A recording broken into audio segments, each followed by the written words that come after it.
Wondery Plus subscribers can listen to Crime and Sports early and ad-free right now. Join Wondery Plus in the Wondery app or on Apple Podcasts. In the depths of an Atlanta forest, a clash between activists and authorities ends in tragedy. I'm Matthew Scher, and on my new podcast, We Came to the Forest, we expose the hidden truths behind a shootout that left one activist dead and countless lives forever changed. Binge all episodes of We Came to the Forest ad-free on Wondery Plus.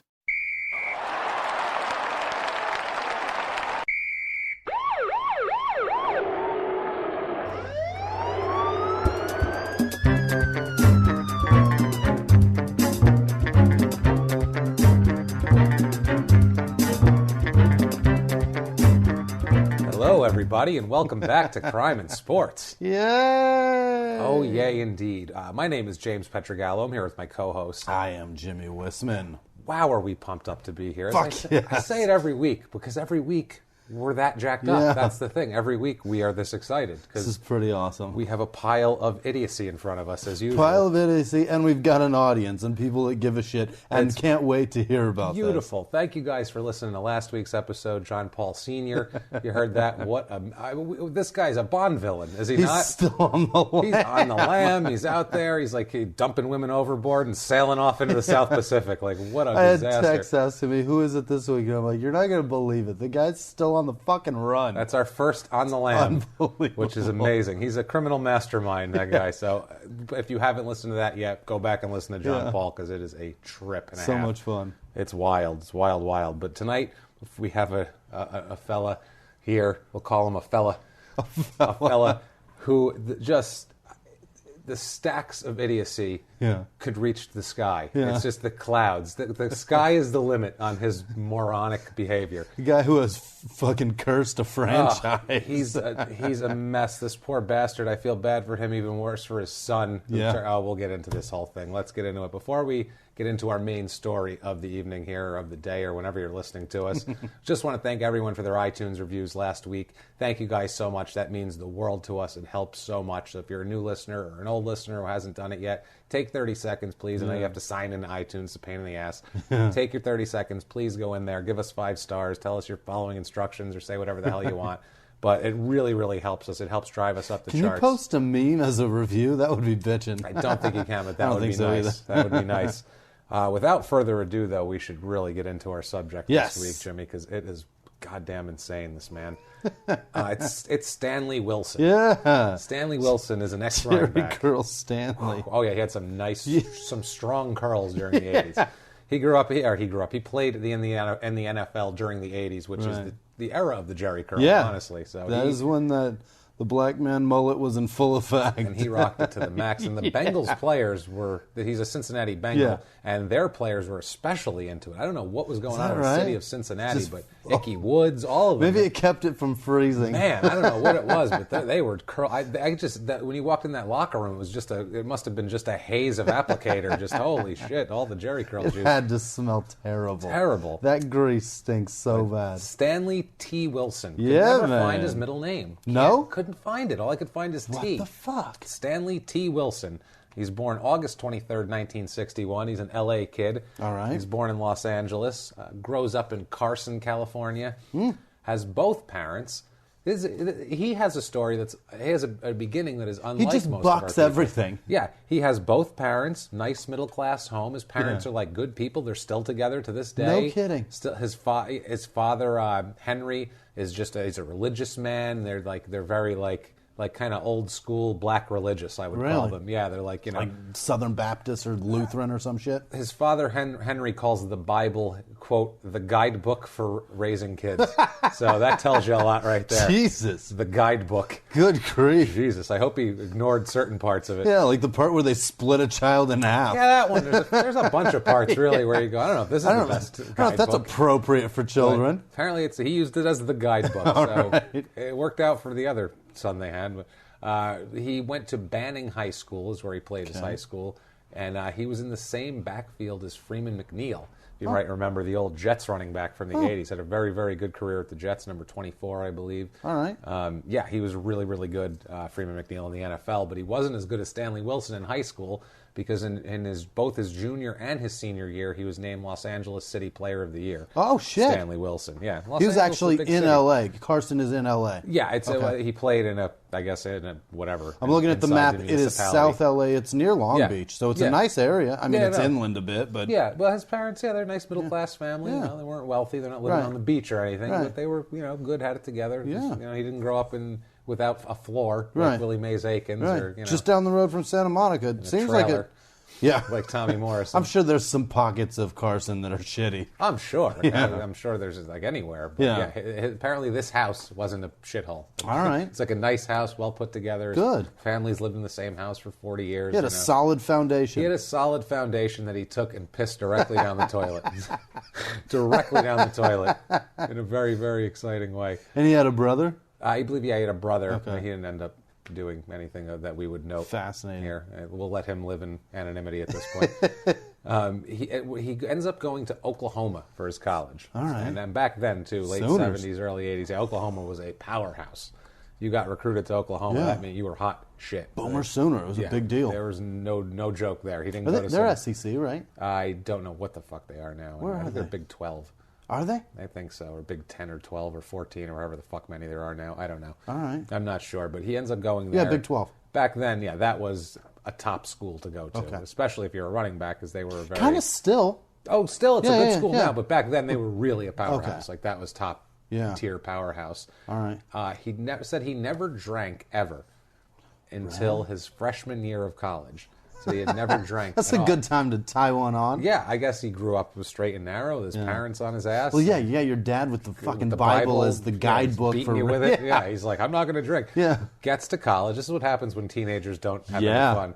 He goes to college. Well, it's that's a good way to put it. When they don't have This any is what fun. happens when they don't have any fun. This is they end up being Stanley Wilson. When their fun is learning a new hymn. Yeah, this is the problem. Because the first time he drank in college, he drank until he blacked out. Wow. So very few, as far as I know, and like medically, very few Yeah. people are capable of blackout and Yeah. still operate. You have to have you're an alcoholic if you do that. Your system's used to processing the booze. It shuts off your You have your a gene alert. for that. Yeah. That's ready to. It shuts off your light bulb. Wow. But it just operates your body like on autopilot. And this lit him up like the 4th of July, man. Like Christmas Day, it lit him up. You have no idea. He's like, this is fun. I got to do this every week. His system must have been going like a pinball machine that was paying out, or whatever Tilt, it does. tilt. Ding, ding, ding, ding, ding, ding, ding. We found it. This is what we meant for. This is what we meant for, to get wasted. This is completely. the shit. Now, this story, too, before we get into this, I just want to give you guys a heads up of the patterns of this story and the rhythm of this story. I don't know if anybody's ever watched Oz out there, the prison drama HBO show. But on Oz, I noticed something when I used to watch this show. It's a show about prison. It's very dark, horrible things happen constantly. Basically, if there was someone on the show, if there was a character where things were going well for them, their wife and kid just visited them, or they just got a good news about their court case where they're going to possibly be getting their sentence commuted. That means sometime in the next episode they will be raped, stabbed with a hypodermic needle, or have their throat slit, or something horrible like that. That's just, they're building you up for a fall. That's the foreshadow, getting you to love That them is so that they can this murder them. Story. Every time something's happening where you're like, hey, good for Stanley. Wait 2 days. No more than 48 hours. He will be in a complete meltdown and fighting off police officers. It's I insane. love him already. He's wild. Has a good career in college, actually. Yeah. In 1979, he had 76 rushes, 491 yards. He started in 79, so he went all 4 years. Oh, he played all 4 years. Wow. 79, 80, 81, 82. Like Ended a up- good Christian boy. His junior year, he really killed it. His junior year, 1981, he had 156 rushes for 1,008 yards, which is 6.5 a carry. Holy Which shit. is a lot. 6.5 a carry is, just imagine that. Every time you give the ball to a guy, You it's never use third down. good for 6. Yeah, that's what I mean. That averages a first down in less than 2 plays. That's what you want on that field. He had 14 touchdowns in his career and 3,068 yards in his college career. Wow. So he had a really good college career. Yeah. I mean, he wasn't he ends up coming out and he's in the 83 draft.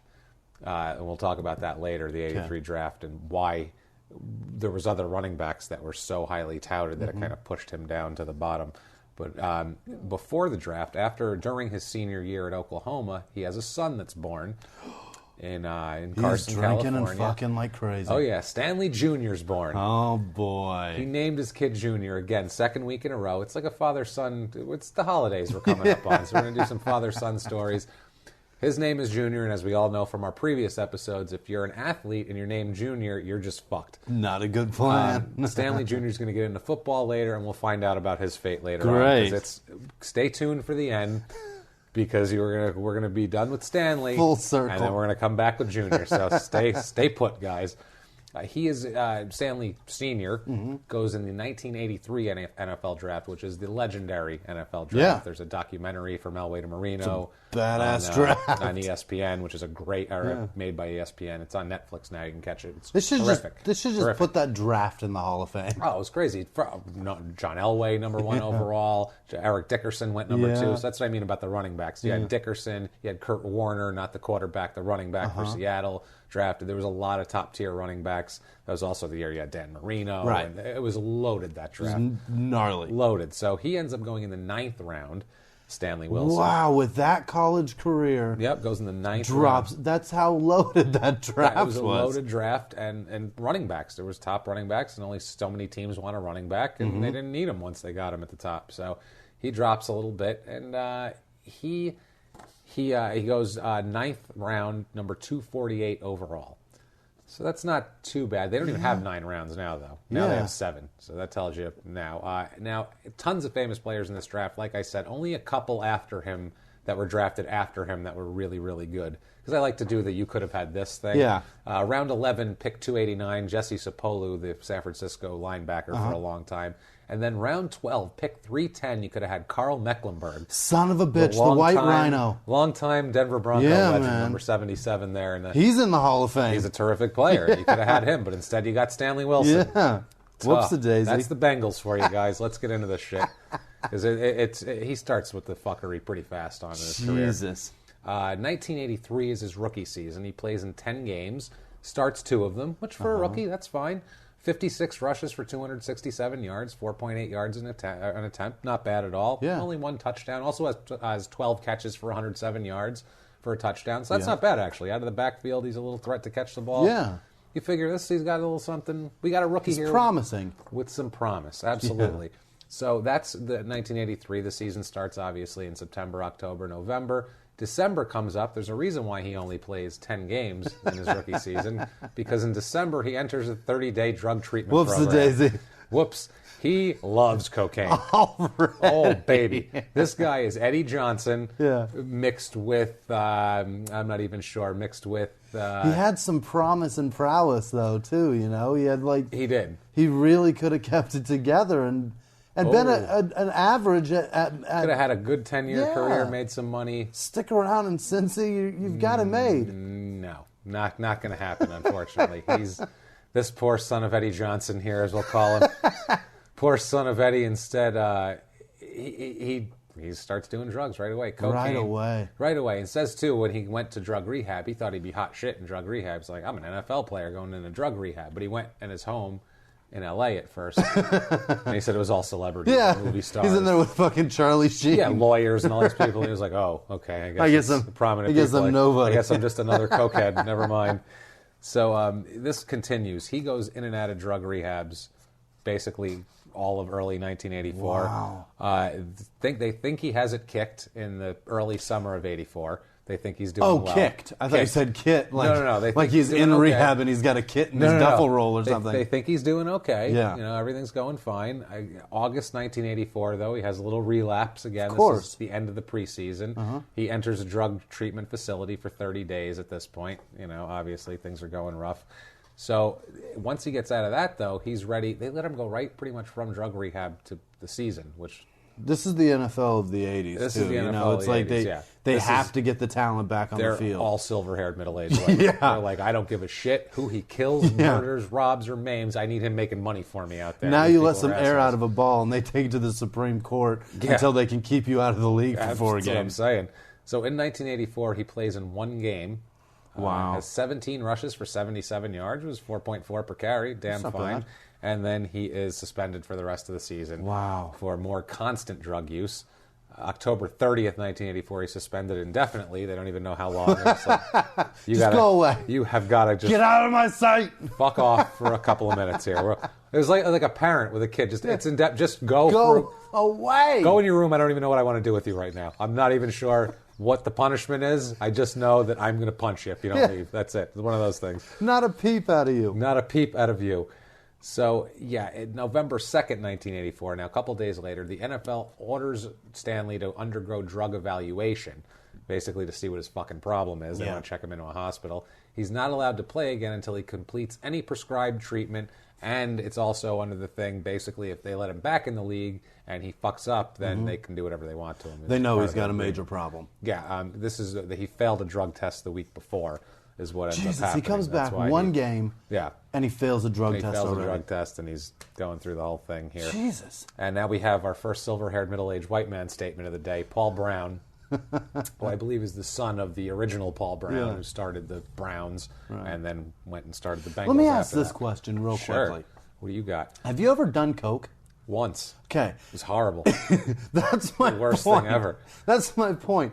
It's a terrible fucking thing. What is it about that drug that somebody can do it? It's got to speak to you, man. It's got to, because you just worked your balls off your entire life to get into college. You worked for 4 years, worked your ass off every day running in the hot Oklahoma sun. And this is nothing. And then you get drafted and you've got a coke problem. Wait till you hear what the things that coke robs him of later. Wow. That's just amazing to me. That drug is so terrible. It's not even a good one. To me, it's the worst because to me, I'm like a high-strung guy anyway, as you guys can probably tell from I'm a high-strung guy, so that made me times 10. I was like, oh, God, I hate myself. The worst thing ever. It was a horrible, horrible experience. Never again. I did it with I put it on top of marijuana and smoked it. They call it snow caps.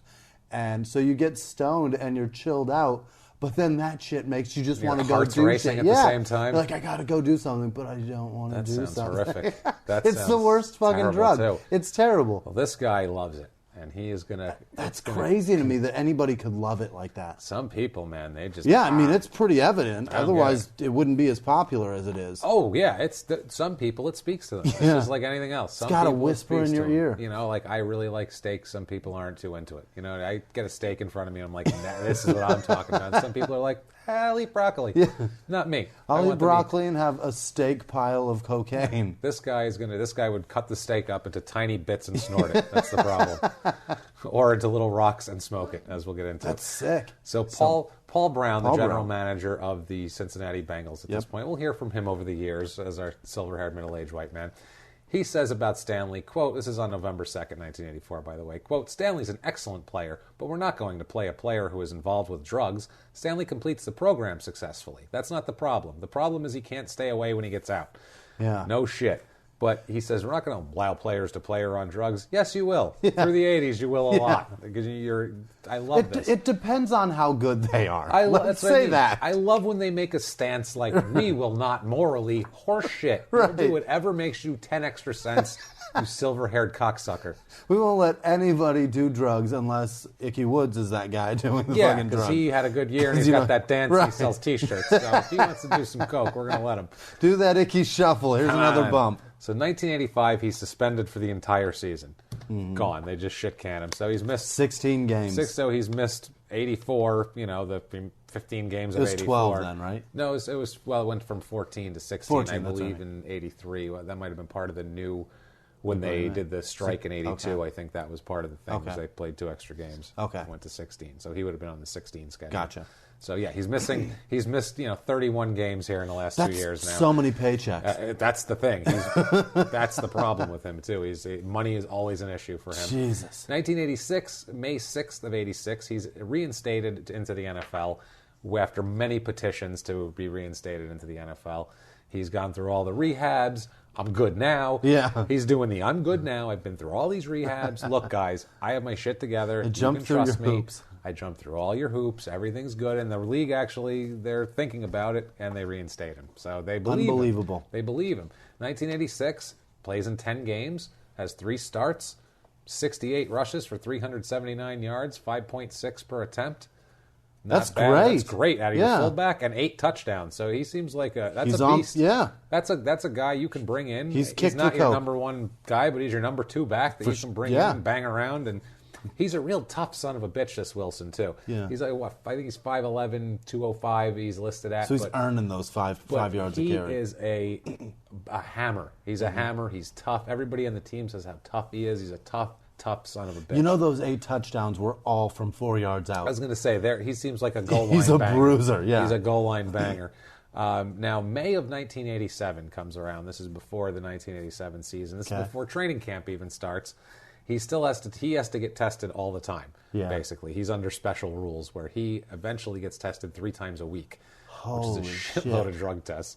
Now, Sam Wyche, who's his coach of the Cincinnati Bengals. And later ended up being the head coach of the Titans? No, Wyche. He was with the Oilers. No, he was with Tampa Bay before that. Okay, I believe, or maybe he went to Tampa. No, he went to Tampa after that. Sorry, I think he went to Tampa after he left Cincinnati. I forget it. He's pretty sure. He's in the a 90s. goofy-looking fuck, right? Yeah, in the 90s he went to handlebar mustache. No. Who the hell am I thinking? I don't know who the hell you're thinking of, but that is not Sam Wyche. I'm gonna Google Sam Wyche's fucking face. Oh, that guy. Yeah. Sam Wyche. So Sam Wyche is worried about Wilson. He looks like a wiener. A little bit. He looks like a dork. Wilson's got a drug test the next day, so Wyche is worried about him, and he is being very silver-haired in this particular case. He's so silver-haired, he takes Wilson to his home for the night to keep him out of trouble because he's got a drug test the next day. What? So he takes him home to his house and just hangs out with him all night long because he's got a drug test in the morning. Feeds him ice cream and shit, and they sit in there and eat ice cream. And it's like, isn't this sugar good? Here, isn't this good? This is high enough, isn't it? Yeah, you're high. It's okay. Eat the cookie dough. But Wilson still fails the fucking test, of course, because he's an idiot. Doesn't matter. He waited till Sam went to bed, and he probably had a bag in his pocket. Yeah. He's like, I got to go take a piss, coach, and he goes in there and he's doing a couple it on lines. his ice cream. Yeah, this guy's using it in place of Splenda. It's a fucking mess. It's a goddamn disaster. How stupid must Sam Wyche feel that he tried? He tried so hard, and the guy still got the drugs by him. Guess what? He's going to keep trying too. May 29th, 1987, Wilson, accompanied by a players' union lawyer named Tim English, who sounds very silver-haired as well. Yeah. They have a 2-hour closed-door meeting with Pete Rozelle to plead their case for the suspension of him to be lifted. Basically, this is in New York City at the league headquarters. All right. And he's kind of taking a preemptive action, like, hey, please, I know I fucked up. It's cool. I'm better now. Yeah. It's fine. June 24th, 1987, he's suspended for the season. Boy. So that Stick means to nothing. your guns. That means nothing. All of his begging and pleading means absolutely jack shit to him here. Hilarious. June 3rd, 1987, the suspension is extended to an indefinite period for his repeated involvement with cocaine. Yes, this is the second suspension for violating the drug policy. That's indefinite. Second indefinite. We don't know what the fuck to do with you, you jackass. So he does not play the entire 87 season. He is suspended by the league. Complete mess. This is so depressing. It's depressing, man. This guy goes down a rabbit hole, and he is just a mess. Cocaine's not that great of a thing. If he wasn't so goddamn funny, this would be just sad.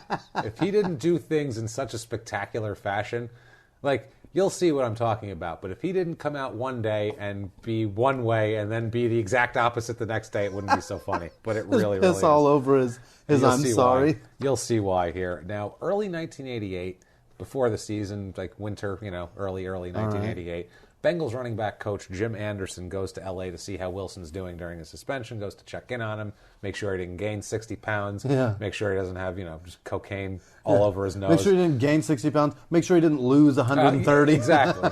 Let's get everything fine here. Let's make sure all our ducks are in a row. And he says Wilson looks great, goes back to Cincinnati, recommends they, bring him back when with suspension's up. He says, we could use this guy. He looks like he's in great shape. Let's bring him back. We could use him. Shit, he's the running back coach. He's like, I need a guy. Now, April 20th, 1988. Wilson's reinstated by the league. What the fuck? They're like, let's give him one more chance. Now, this is under extremely, extremely harsh circumstances. He will be tested 3 times a week.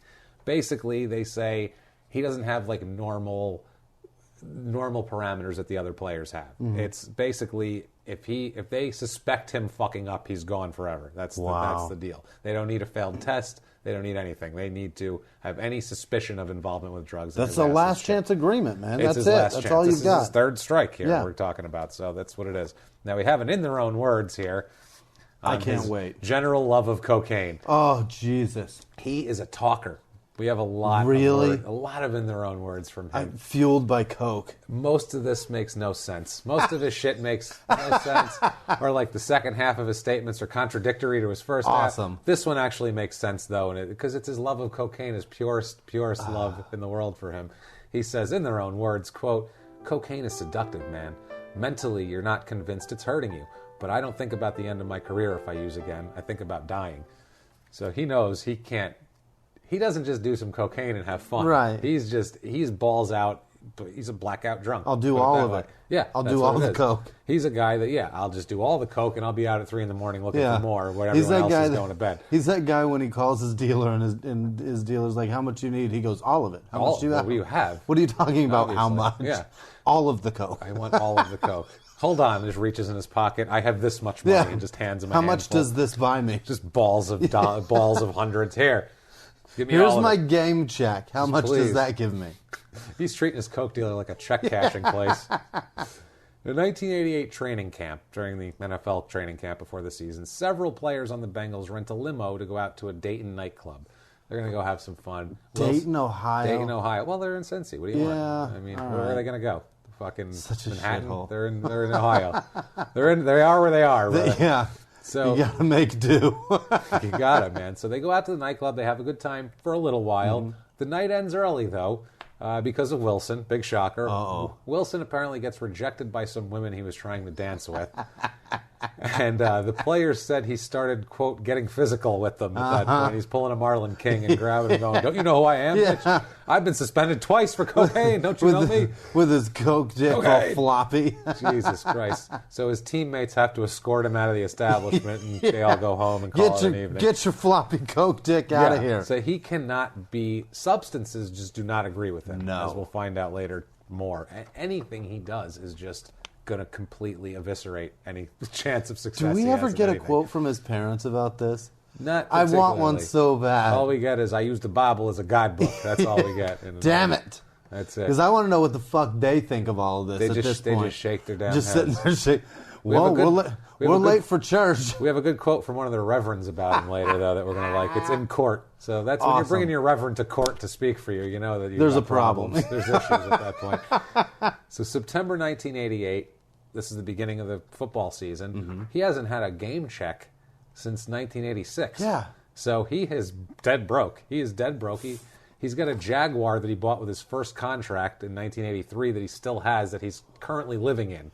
Wow. So he's literally going to practice, banging around, and then going and living in his Jaguar. Gotta assume that's a nicer space than most apartments in fucking Cincinnati. I guess, but he's living in a Cincinnati parking lot, so that's no good. His view sucks, I'll tell you that much. Wherever he puts that His car, view is shit. It's still in Cincinnati. So this is where he's sleeping, though. Like, they're like, we need our running back to not be, cramped from sleeping in the car. So Boomer Esiason. We need our we need our running back's house to not have a license plate on it. Yeah, wheels are fine if he wants to get himself a trailer. We don't want a running back to get pulled over in his house. No, for a blinker out. Jesus, that's sad.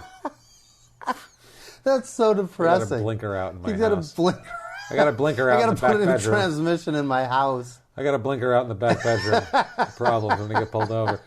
So Boomer Esiason, the team's longtime quarterback, and I believe he's an analyst somewhere at this point. Yep. He paid for Wilson to stay in a hotel. He paid for him, checked him into a Westin hotel, and said, "Fucking here, idiot."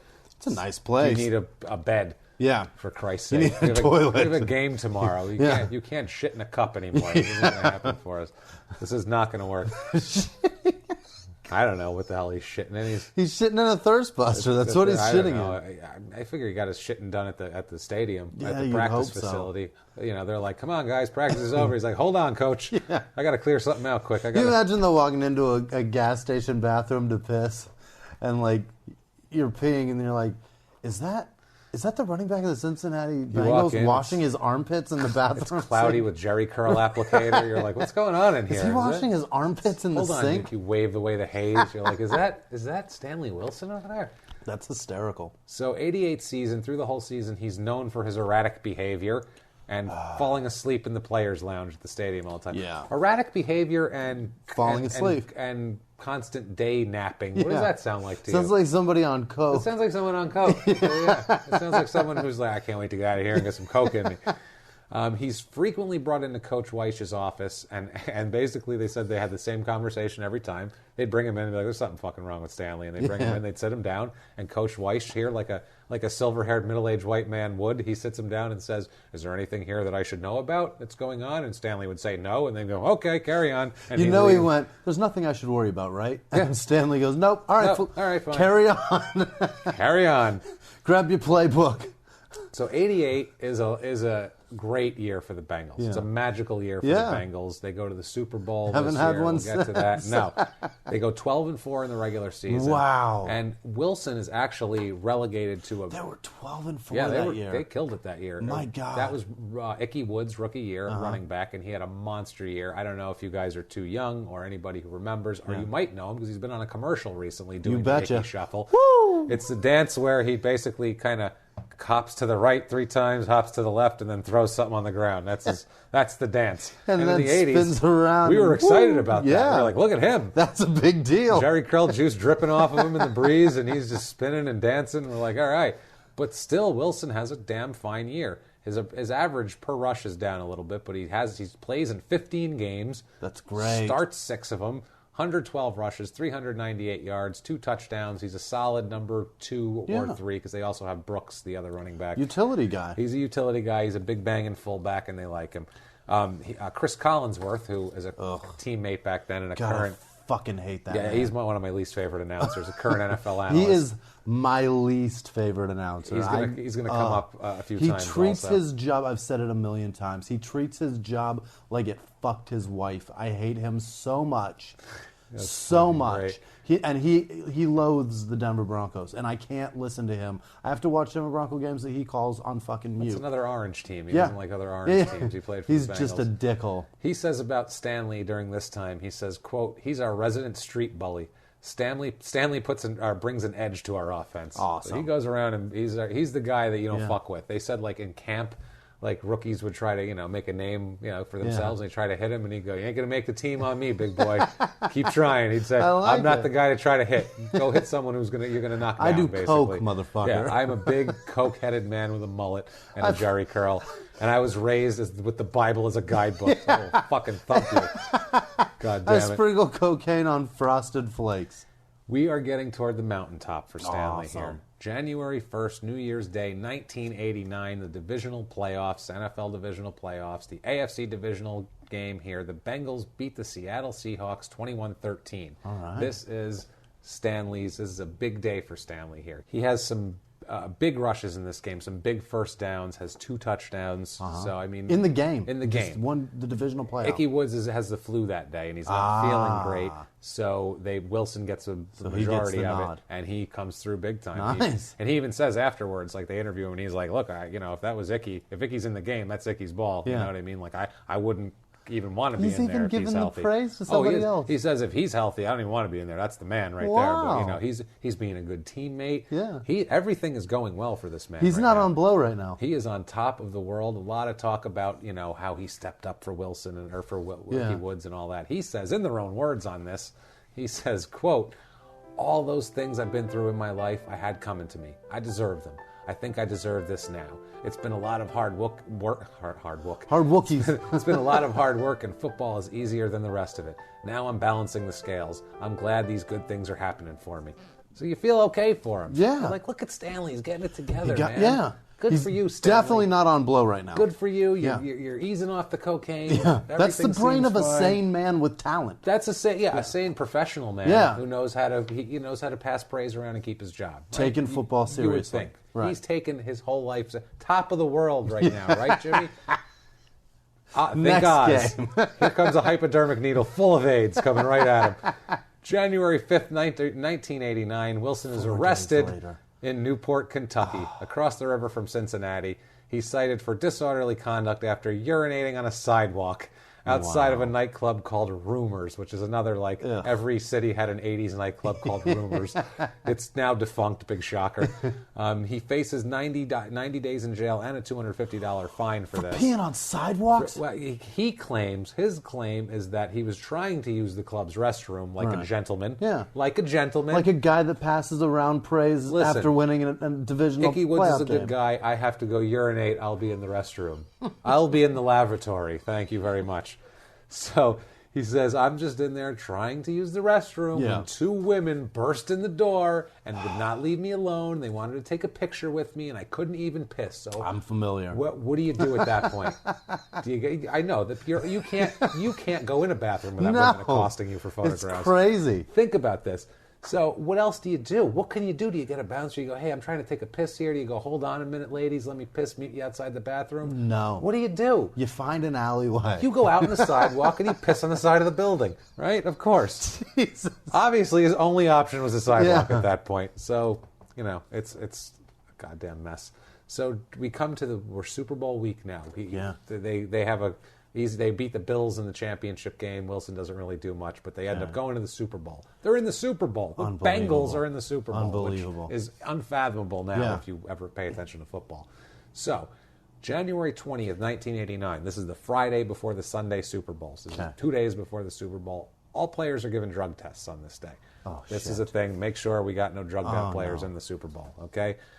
This is what now. There's an article here. All players are drug tests. We'll get into the drug test later. Wilson passes this drug test, as do all the other players, and we'll get into something fishy about that later. A silver-haired middle-aged white man tampering with somebody had a Whizzinator, possible Whizzinator.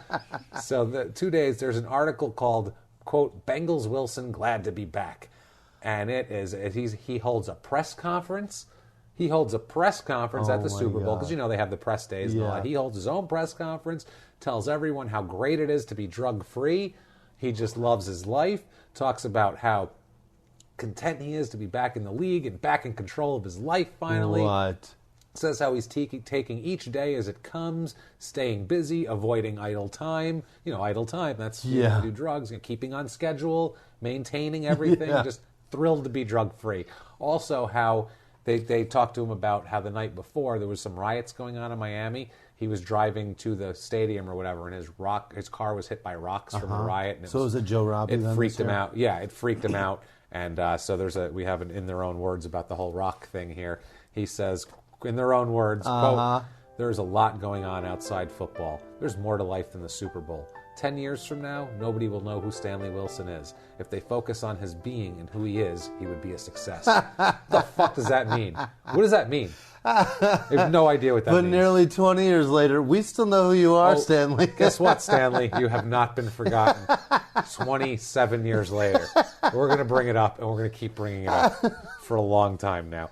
Meanwhile, he had rocks thrown at his car, so at least once he went, you think one of those was a cocaine rock? Was that cocaine? Cocaine? Did that guy have cocaine? Should we turn around? At me? Hold on. Should we turn around? Maybe he was trying to signal me to the fact that he had cocaine and he wanted to sell me some of it. Maybe they were just all Bengals fans and they were helping us out. Maybe. They were just throwing us some fuel for the game. He's saying how the Super Bowl is the culmination of his life now. Of his life. That stinks, though, by the way, the press conference of just somebody that's like, I've got to tell everybody that I don't do drugs because I'm totally press conference to tell everyone how happy they are that they're not doing drugs. Ray Lewis before the Super Bowl against the Niners didn't go, I'm so glad to not be murdering folks anymore. I'm glad to not be stabbing people. Let me tell you something. It was not me. Me and my friends are not stabbing anybody any longer. He's so excited about this, and he's calling it his now life, his new life. He's so excited he flew his parents from L.A. His parents, cousins, aunts, uncles. He flew 10 people in from L.A. Oh, no. They're making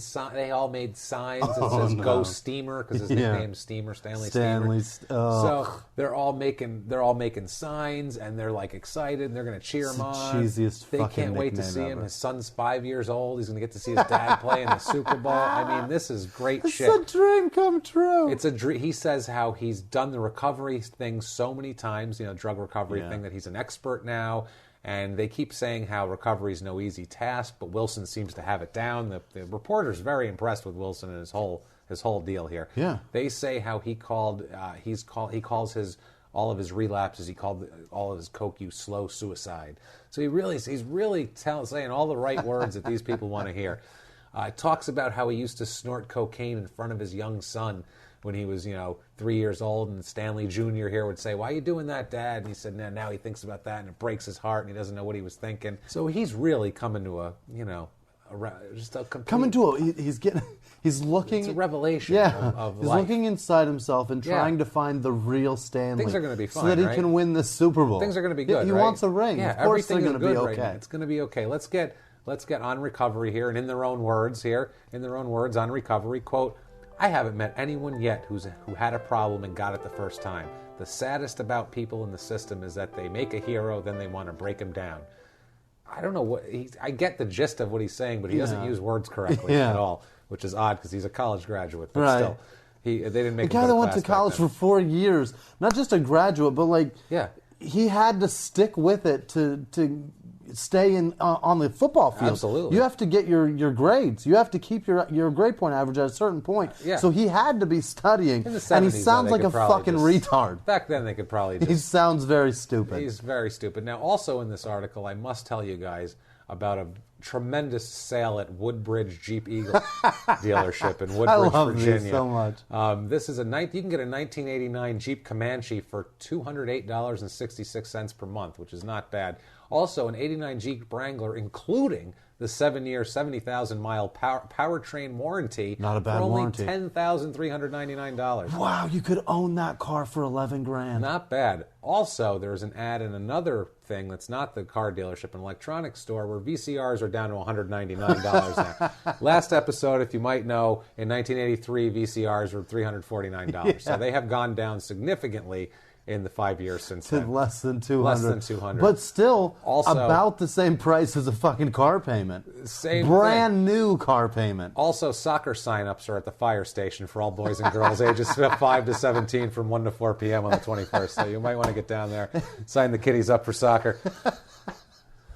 So, here we go. Day before the Super Bowl. It's Saturday, baby. Yeah. January 21st, 1989. Love that day. Oh, it's beautiful. Fucking imagine the electricity. Day? No, this is it. No, this is imagine the electricity for the players, and they're getting ready. In Miami, this is huge. South Beach. So the team moves hotels now. The Bengals move from the Omni Hotel, which is further away.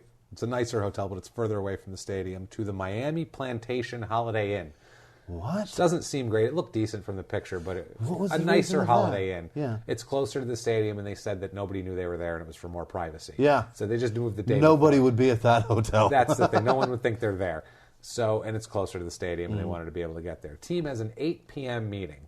Makes sense. There's just one more meeting. Bring your playbook. Let's go. Let's talk and say, okay, we're going to meet tomorrow here, and then we're going to go out and. So everybody's on the same page in the game plan. Right. Everything, yeah.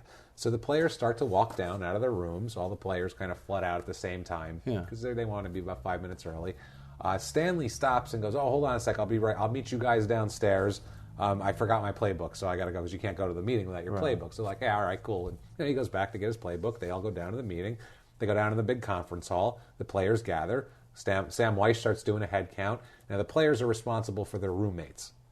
Whoa. You're responsible for knowing where your roommate is. His roommate is Eddie Brown, the all-pro wide receiver. I don't know if you guys remember. He's a great player. He tells the coach, he's like, Stanley will be right down. He forgot his playbook. He'll be right here. Don't worry about it. So they're like, all right, we'll wait. We can't wait. Let's wait till everybody's here. At least fucking Stanley's 10 minutes late. So they wait 10 minutes. They wait 15 minutes. They're sitting there like, where is this fucking guy? So Weiss tells the team, hold on a minute. I'm going to carry on. I'll be right back. I'm going to go see where this fucking idiot is. He takes off. Okay, now, it's Weiss, and he knocks on the door, and also they have the running backs coach, Jim Anderson. They go up, they knock on the door. Wilson won't answer. Now, his teammates saw him go in there. They know he's in there. Yeah. They're like, where the fuck is this guy? He's not found anywhere else in the hotel. So they're like, where is this guy? He won't answer the door. They hear the TV blaring. And they're blaring loud. They're like, what the fuck? He won't answer the fucking door. So like, what do we do? So they go and get their the head of security also. They brought a guy. They brought the Cincinnati police chief with them to be their head of security. Police chief? Yeah, Lawrence Whalen, who's the chief of police in Cincinnati. Holy is shit. Going down to help the team out with security, whatever. So they get him, and they also get the owner of the place, Dave Katz, this guy. They get him. He lets him in with the key card. The owner of the Holiday Inn. The owner of the Holiday Inn, David Katz. So he lets him in. David Katz sounds like a Florida hotel owner, so he really does. A Holiday Inn owner. Like, fucking I keep palm it clean. trees on it's his clean. shirt. It's okay. It's not bad. There's nobody poops in my pool. Let's just say that. We just had it sprayed. We had it sprayed. There's no bugs. It's wonderful. So it's wonderful. It's wonderful. So they end up. He That's takes a great the key Jewish card. accent. Go on. He takes the key card. He goes in, and they don't see him in the room. TV's blaring. There's shit everywhere. A lamp's askew. The bed's unmade. Oh shit! But he's not in the room. Yeah. They're like, where the fuck is he? So they look over to the bathroom. Bathroom door is locked. They can't get in the bathroom door. So they pick the lock with a coat hanger and a credit card. They say and a thing. They're literally they just break the door in basically because they know he's in there. They're banging on the door. He won't answer it. Clearly he's in the bathroom. They break in and they find Wilson in the bathroom. Whoa. He's in bad shape. Let's just say that. Fucking 20 minutes is all it took. He is a fucking mess. There are crack pipes and coke residue and burned things and used matches and like plastic with burnt shit in it. He's standing on the tub like freaking out. He's just staring at them. He's got coke all over his face. Yeah. So he literally has coke all over his face. He looks like that Dave Chappelle character. They said he's non-responsive. He's shivering, sweating. He's like in a coke haze like no other. Like he did so much he doesn't even know where he is. He's just in a complete haze. He's rocking back and forth. Like that's how bad it was. Loving life at this moment. Yeah, the hotel owner David Katz said, quote, he was sweating tremendously. It was just coming off his brow. It was incredible. He was just staring at us. His eyes looked very big. He never said a word. So, I mean, they got him out of there. They took him out of the room. They said Whalen, the police chief, like helped him up and brought him into the bedroom and sat him on the end of the bed. And they said for like an hour he wasn't saying anything. He was just staring forward. He's shaking. He's rocking. He's sweating. That's why how is that fun? That does not seem why does that seem... That's my point. Fun. Like, yeah, why is that the fucking... What's the intrigue with that? It's insane, man. Why does that sound great to anybody? The first thing that was said to him was the running backs coach, Jim Anderson, said, "Why, Stanley, why?" No. Why would you do it's this? The day before the Super Bowl, you're in our game plan. I don't understand the allure of that. I don't either. So Sam Weish has to go back downstairs now. Yeah. He's got a team meeting to conduct. Yeah. He goes back downstairs and just says, "Stanley relapsed." That's a hell of a way to put it. They all knew. I mean, that's what he is. So Stanley's a ghost and he started upstairs crying, right now. They said. He started crying. I don't know if it's half because he felt for the guy and half because he worked this hard to get to the Super Bowl. It's the night before. This guy's in his game plan, and now he can't use him. Now he's fucking coked out of his mind. He's like, oh, shit. So the players didn't know if he was serious. They thought he was fucking around because they said he would do weird things to motivate and shit like that. And then they said he started to sob, and they were like, oh, he's serious. Players were pissed. They were like flinging their playbooks across the room, like, God damn it, son of a bitch, this fucking guy. Yeah. They were pissed. They were pissed, and they felt bad, and they didn't know how to feel about it because they're like, he's obviously got a problem, and he's sick, and he wouldn't like to be doing this. But on the other hand, we all worked hard, and this dickhead screwed You'd up have for to us. go through a roller coaster of emotions in a 5-minute period. Yeah. When it's something you've worked so hard for. The Super Bowl is... No, they worked their lives for Two that. teams go there each year. It's a big deal for them. So Stanley is taken from this hotel. They want him away from the fucking team, obviously. They take him back to the Omni where the team is headquartered, like their executives are headquartered. The ghost. All the drug evidence is collected by Whalen, the Cincinnati police chief, and turned over to the team to give to the league. They're keeping this as a league league matter. A league matter. No cops. They keep that. We'll see here in a second here. Now, they bring him to the Omni. They put him in a room. And they're like, chill the fuck out. Make sure he's got no coke. I don't think they on need him. to tell him that. He's pretty chilled the fuck relax. out. Enough of this shit. Coke affects him the complete opposite, the way it's supposed to affect you. I think he's up normal, and then when he does so much, he's just in a haze. It's a different thing. He's not like, hey, I'm on a little bit of coke. It's overtaken him, and it's just... That's crazy. Wild, That's man. so much coke. So much coke and crack, too. He's smoking crack. He's doing coke. So he's in the Omni. What do you think? He's going to sleep it off? He's going to be reasonable the next morning? No. Right?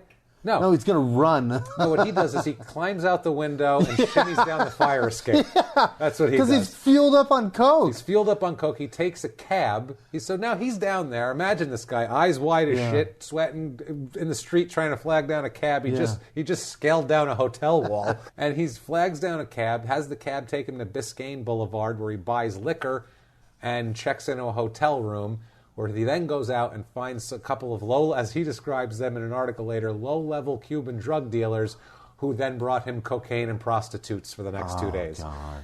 Nothing but cocaine and prostitutes for 2 days now. He's just going crazy, buys crack, holes up in the room, and it's just it's crack time, man. Doesn't watch the Super Bowl the next day, doesn't have anything to do with it, doesn't contact the team, just gone. And they suspended him anyway. I mean, he was suspended. He knows he's fucked. He didn't even watch the game. He said never even watched. Why the Super Bowl? Great game. The Super Bowl was, by the way. I don't remember, if you guys remember this, but a terrific game. San Francisco 49ers, Cincinnati Bengals. First quarter, grossest thing I've ever seen on a football field. Second, Joe Theismann was pretty gross. Yeah, that's pretty gross. Tim Krumrie, defensive tackle for the Cincinnati Bengals in the first quarter, broke his leg. I don't remember what the bone, like your shin bone, in half. Snapped it to where it looked like if you had a stump of a leg and then you put a sock full of quarters on it and just swung it around. That's what it looked like. It was flopping back and forth like it wasn't connected by anything. It was disgusting. So go back and check that highlight out if you want to see. I'll be watching that on my way home tonight. It is horrible. But yeah, this game was super close. Yeah. Problem also is it was a muddy field, not muddy, but it was a wet field, and the turf was it's coming Miami. Up in chunks, and it was overwatered, and the turf's coming up in chunks. Okay. And neither Ickey Woods or Brooks, their other two running backs, were good in the rain or good in the wet conditions like that. Their running styles, but guess who was? The guy that has 4-wheel drive. Stanley Wilson. You betcha. Stanley Wilson was great in that. So they were saying that. I mean, maybe Sam they should Weish, take a little bit of coke. Yeah, maybe that would have helped him. Sam Weish said that the coach here said that his running style was perfect for that kind of environment, and he would have been a big, big, big help in the game. And they would have probably won a Super Bowl. He says if we had Stanley, we won, because this game really does come down to a first down here. Yeah. The game is 2016 is the final. San Francisco beats Cincinnati on a last-minute drive by Joe Montana. Yeah. Miracle drive down, throws a touchdown pass to John Taylor at the end. That's the one. And it was literally Cincinnati could not get a first down at the end to shut San Francisco out. They didn't get the first down. They had to give it back to San Fran. They marched down the field. So if they had a guy who maybe could pick up a short yardage first down. A guy that maybe averages 4 yards a carry. A guy who maybe is like a fullback who's good in wet conditions. That might have been the end of the game. And they are cursed ever since. They're cursed they haven't ever made since. the Super Bowl yet. They're fucking bounced out of the playoffs all the time. Now, we have an interesting thing in the NFL drug testing policy for the Super Bowl of '88. 1988, they changed their policy. 1987, the teams tested for themselves, basically. So some of the owners were like, hey, I don't trust that Al Davis is going to make sure his players aren't on fire. Like, I don't know. We don't trust Al Davis for fuck. We don't trust that some of their owners aren't going to Al Davis is dead now. I still don't trust that motherfucker. You don't know if they're going to need a guy and whatever. So for the Super Bowl game this year, they go back to the old system of that, because in '88 they switched to it's all league controlled. Now for they have the Super a contractor do it, right? Yeah. For the Super Bowl though, they go back to 1987 and they say everybody test themselves, right? So they send the responsibility for testing the Bengals player went to the team trainer Marv Pollins. Okay. Now former Cincinnati Bengal linebacker Emmanuel King said that during his test, Pollins told him, quote, "Bring me back some piss. I don't care whose it is."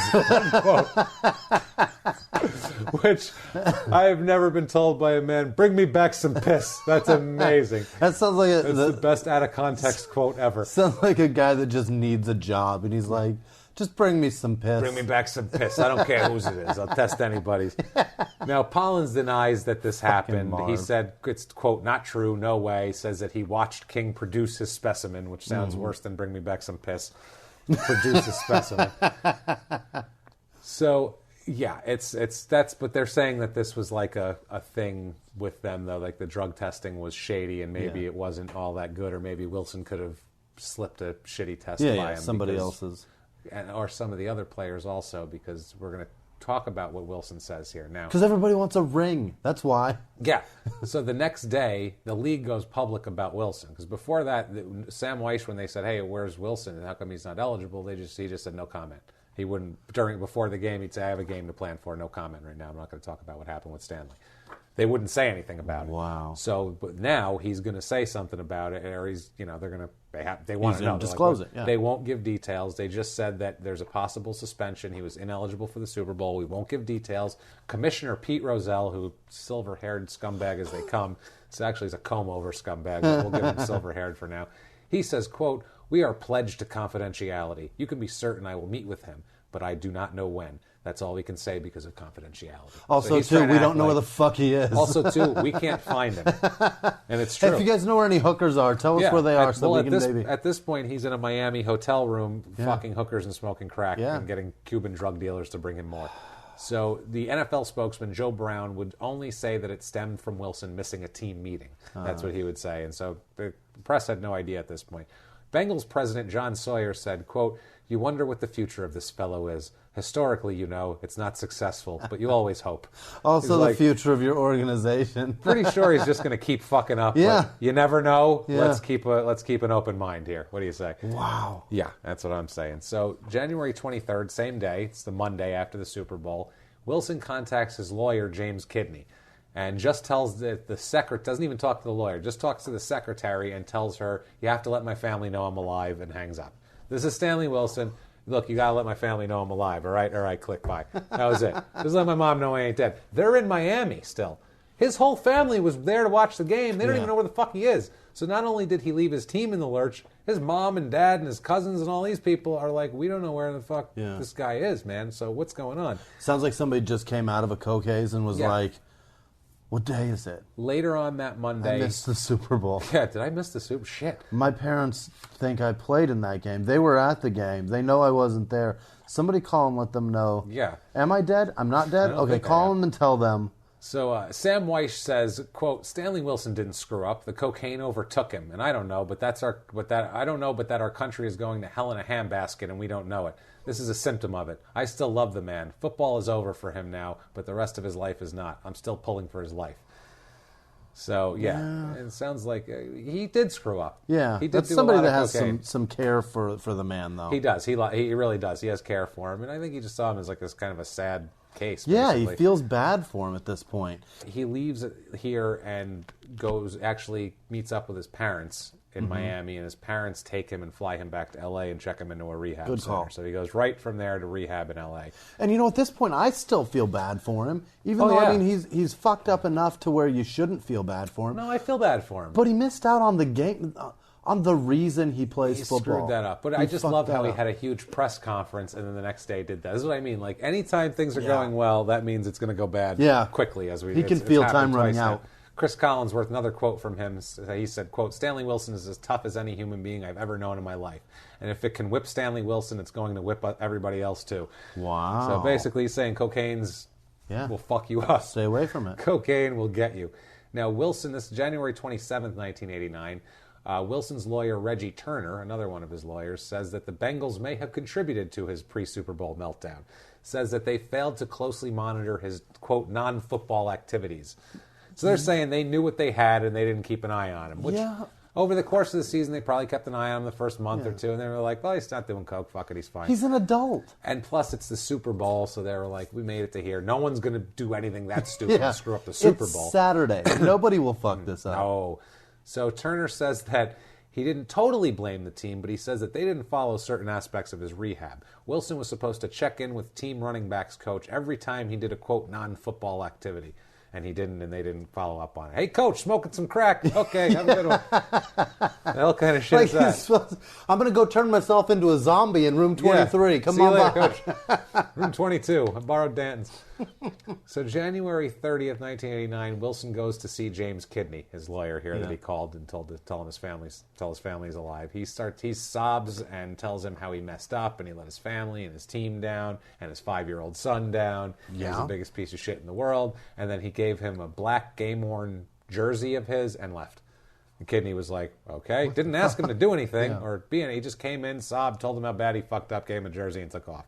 I don't know what. He was like, all right then. He's like, do I owe you a Coke now? Is this a Mean Joe Green reenactment? By the way, still the same Jaguar he pulled up into. It says the same Jaguar. No shit. Has a shit smeared on the side of it. Absolutely. Ran out of toilet paper. James Kidney says something here that should be our charter. This is just beautiful. It's what Crime and Sports is all about. James Kidney gets it. He says, he does, man. He gets what we're doing here. I hope he's a listener. Here's our mission statement. He says, quote, Stanley had a lot of things given to him. Athletes think God gave them the ability to get away with everything. Even when he was down, Stanley still had things given to him. So he's saying, beautiful. Isn't it beautiful? Like, they think they can get away with anything, and even when they're fucking up, people are still helping. There's still a silver-haired, middle-aged white man that sees $1 that he can squeeze out of him. Right around the corner. So January 31st, 1989. Do you remember that disorderly pissing in the street thing? Where we found that 90 days in jail. Wilson is sentenced in a Campbell County, Kentucky court for disorderly conduct. District Judge Daniel Guiduli gave Wilson a, quote, unspecified sentence, which means that basically he enters into the diversion program, which basically it's one of those, if you don't get in any more trouble, it'll be off your record, but if you fuck up, we're going to bring it back to court. Go clean the highway. One of those. Get Not out of my even. courtroom. Just don't get in trouble. Really? It's just don't. It's basically just, it's a dismissal based on you not getting in any more trouble for a certain amount of time. That's despicable. I did that when I was 16 and I got in a fight. So, seriously, I had the same thing. Disorderly conduct, and it was the same thing. So me and Stanley Wilson have had the same deal. I didn't have a history of cocaine abuse and didn't blow my team's chances for the Super Bowl. I just punched a kid in high school. Different, but whatever. So he ends up also with a $50 fine and a $57.50 in court costs he's got to pay. Ooh. So those Kentucky court costs, they are deep stuff. So pay the copay for my cousin's dental bill, and you're out of here. That's terrible. So February 2nd, 1989, Wilson is notified that he will not receive his share of the Super Bowl losers thing. Each player on the losing Super Bowl like team 75 grand gets, or something. Back then it was $18,000, and Wilson will not be receiving his, considering he was in a cocaine haze. I hope Sam Weiss kept it. I hope they just split it amongst all the rest of the players. Everybody gets $500 or $600. Good God. So now February 5th, 1989, we're back to, we're going to talk about the drug evidence here. Cincinnati city manager Scott Johnson gives police chief Lawrence Whalen, he's the security guy that went down there, a written reprimand for his handling of possible drug evidence the night before the Super Bowl. Yeah. Reprimand states that Whalen had possible evidence of a crime which was not turned over to the appropriate police authorities. So they said, hey, asshole, you're a cop. You're not a silver-haired, middle-aged white coach. Not a cop. He's the police chief. He said that he doesn't have, he said he gave it to the NFL, not the cops, and he said that he didn't have any authority down there. He's like, it's in Miami. I'm not the police chief down there. Yeah, but he could have given it to the Miami cops, is what they're saying. Whalen said he just handed it to the NFL. I don't know. He said, I'm not going to arrest him, because they said, why didn't you arrest him then? He goes, I'm not a cop down there. Yeah. They said, why didn't you take him to the cops? I'm the head of security. What the team wanted. Right. Because the team didn't want it in the papers the day of the Super Bowl. Because the people that they're running, they wanted no distractions. Paying me to exactly monitor. You see this hair? Right. See what color this is? This is silver, baby. Pure silver. You have no idea. They're not paying me to be a cop. They're paying me to monitor everybody and give them whatever I find. And that's what I did. So city manager Scott Johnson says, quote, all I have found is that there's a possibility of a crime. I believe that any citizen has an obligation to turn over possible evidence. And Whalen is no longer allowed to travel with the team per city rule. That's part of his reprimand. No more fun for you. You can't go fuck off with the team anymore. You have to be a real cop and stay here and deal with shit. He's the police chief, for fuck's sake. Now, 2 days later, this is all in a month. I mean, this has happened this is February 7th we are now. It's 2 weeks since the Super Bowl, 1989.